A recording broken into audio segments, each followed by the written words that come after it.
ನದಿಯೇ ನದಿಯೇ ನದಿಯೇ ರಾಜನ್ಯಾರು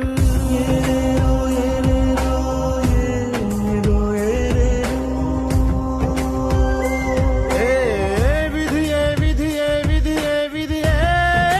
ವೀರನ್ಯಾರು ಒಂದು ಊರಿನಲ್ಲಿ ಒಬ್ಬ ಪರಾಕ್ರಮಿ ರಾಜ ಇದ್ದ ರತಿಯಂಥ ರಾಣಿಯೊಡನೆ ರಾಜ್ಯಭಾರ ಮಾಡುತ್ತಿದ್ದ